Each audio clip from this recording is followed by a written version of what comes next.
Bonjour les ciné-prépa, suite du cours sur les nombres complexes, troisièmement, notation exponentielle. Alors, avant d'aller plus loin, je vous rappelle, les nombres complexes, c'est l'ensemble des nombres qui s'écrivent un nombre réel plus i fois un autre nombre réel. Ça, c'est leur notation cartésienne.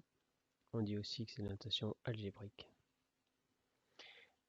Et il y a une deuxième écriture, qui est l'écriture trigonométrique, qui s'écrit module de z, cosinus de l'argument de z, plus i sinus de l'argument de z. Z étant, module de z étant égal à la racine carrée de a carré plus b carré, et l'argument étant, une fois qu'on a défini le point M de fixe z, ici c'est le module, et voici un argument. N'importe quelle mesure d'angle est un argument de ça. Voilà ce qu'on avait vu les semaines précédentes. Alors aujourd'hui, on va voir une nouvelle notation, une nouvelle écriture qui est très semblable à l'écriture trigonométrique, c'est l'écriture exponentielle. Petite A définition. Par convention, quel que soit alpha réel, si bien alpha est réel, on note i exposant alpha, cosinus alpha plus i sinus alpha. C'est-à-dire que ça, là,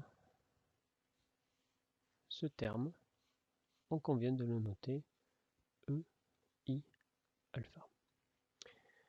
Alors, cette notation, c'est une notation. De même que vous vous souvenez, on avait noté exponentielle de x, on avait décidé de noter e puissance x, malgré le fait que ça ne veuille rien dire. Hein. Enfin, plus exactement, c'est ainsi qu'on avait donné sens à cette écriture. Tout nombre complexe z de module R et d'argument alpha se note z égale REI alpha. Bon, bah, ça c'est évident. Tout nombre complexe de module R se note comme ça. C'est la forme trigonométrique. Bon, bah, puisque EI alpha c'est ça, bah, tout nombre complexe se note comme ça. Et ça, c'est ce qu'on appelle la forme exponentielle. Sans accent. Bien, donc la notation exponentielle, ça s'écrit comme ça. Alors, à partir de là, avec cette nouvelle notation, on va transcrire toutes les formules qu'on avait pour la notation trigonométrique, pour l'écriture trigonométrique, avec cette notation exponentielle. Alors, si on écrit z sous la forme REI alpha, donc la forme exponentielle, alors le module de z c'est R, bon, bah, ça c'est évident, et l'argument de z c'est alpha. Donc vous voyez, c'est une notation beaucoup plus compacte que la notation trigonométrique, qui est quand même beaucoup plus... elle est où? Où est-ce que je l'ai écrit? Je l'ai même pas écrite. Tellement, voilà. Celle-ci, là, vous voyez. En fait, juste on remplace cosinus alpha plus i sinus alpha par e puissance i alpha. C'est vraiment une notation, il ne faut pas le prendre pour autre chose. Hein. Bon, sauf qu'on a quand même démontré qu'elle avait du sens, cette notation. Bien évidemment, le module de EI alpha vaut 1. Alors, bien évidemment, c'est pas évident du tout. Alors, deux façons de voir ça. EI alpha, qu'est-ce que c'est? C'est cosinus alpha plus i sinus alpha. Donc le module de EI alpha, donc ça c'est bien un nombre complexe.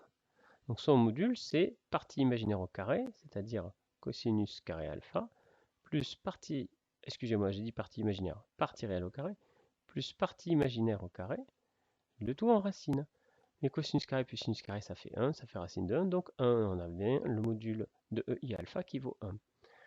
Mais c'est pas forcément pour cette raison qu'on vous dit bien évidemment. Bien évidemment, c'est pour une raison géométrique.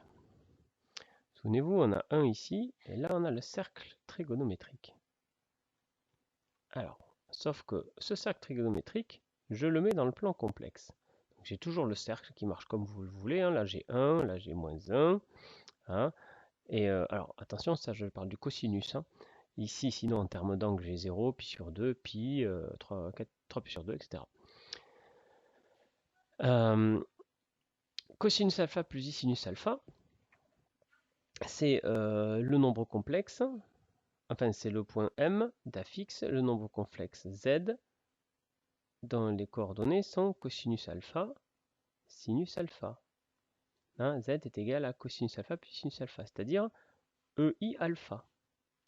Donc l'affixe EI alpha du point M, la voici, ça veut dire que les points M, ils sont tous sur le cercle de centre O et de rayon 1, c'est-à-dire sur le cercle trigonométrique. Or, qu'est-ce que c'est le module de U alpha? Le module, c'est cette distance. C'est donc le rayon du cercle. Et le rayon du cercle trigonométrique, c'est 1. Voilà une autre façon de le voir. Encore une troisième façon de voir. Alors, c'est pas forcément troisième, c'est une autre chose à tirer de ça. Voici un point quelconque. Alors, je vais lui mettre avec des coordonnées polaires. Donc voilà son module, voilà son argument. On va dire que son module il vaut 3. D'accord? Bon, ben regardez ce qui se passe. Son module vaut 3.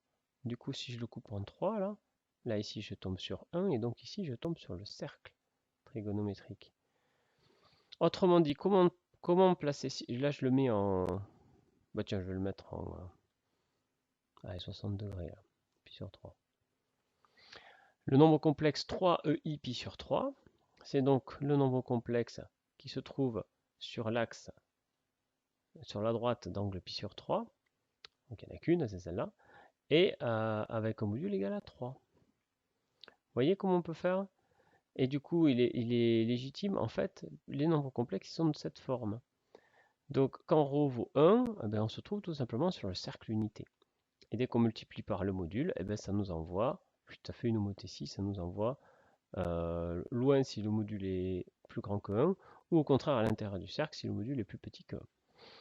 Bon, alors, essayez d'écrire ces choses-là, surtout ceux pour qui les complexes sont un peu nouveaux. Amusez-vous à placer des points et à regarder leur forme trigonométrique, leur forme exponentielle. Sachez passer de l'un à l'autre, géométriquement aussi. Ça vous aidera à bien comprendre. Donc voilà le bien évidemment et l'argument. Ça ne change pas. Petit b, propriétés. Alors, les propriétés des arguments étudiés à la page précédente montrent la pertinence de cette notation exponentielle dont la simplicité saute au-dessus lorsqu'on retranscrit les propriétés. Eh bien, c'est ce qu'on va faire tout de suite. Alors, j'ai repris toutes ces fameuses formules pour l'argument et pour le module qu'on a vu la semaine dernière.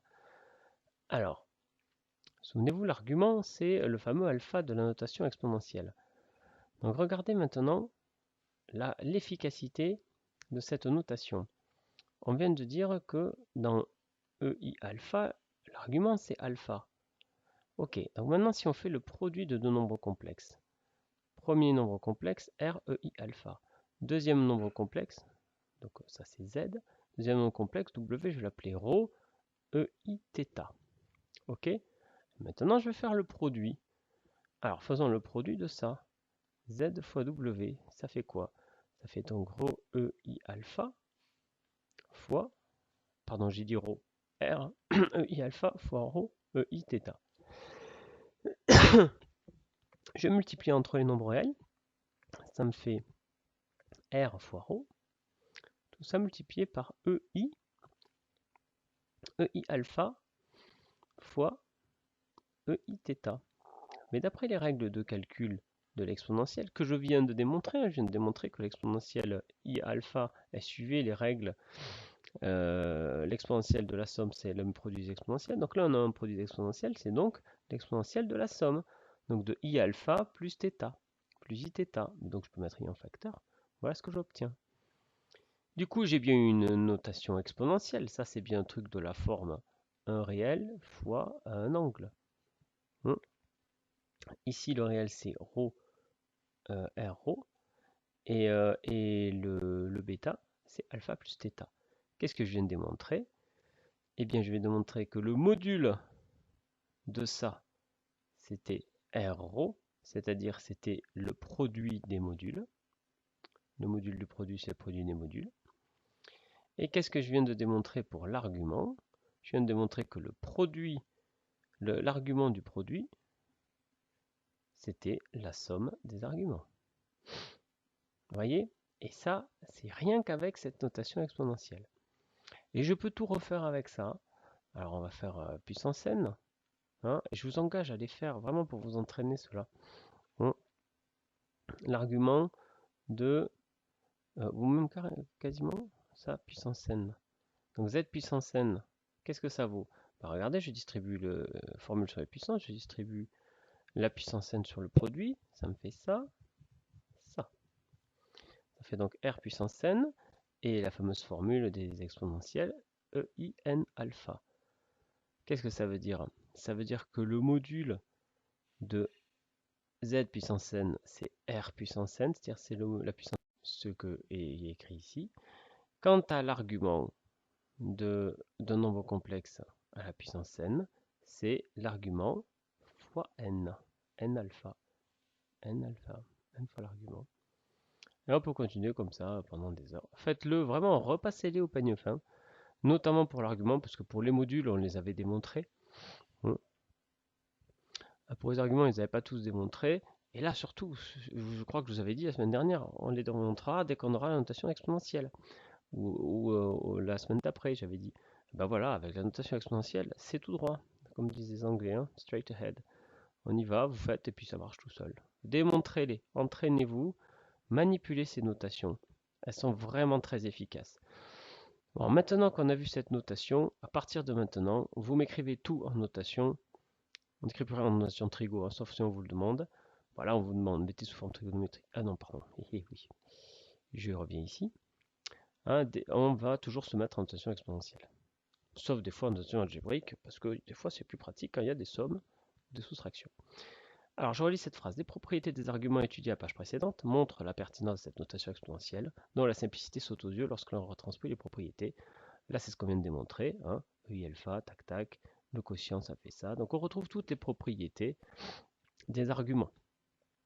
Et si vous rajoutez en plus les modules devant, ben vous retrouvez les propriétés des modules, qui sont super simples. Bien, à présent, 3 exercices.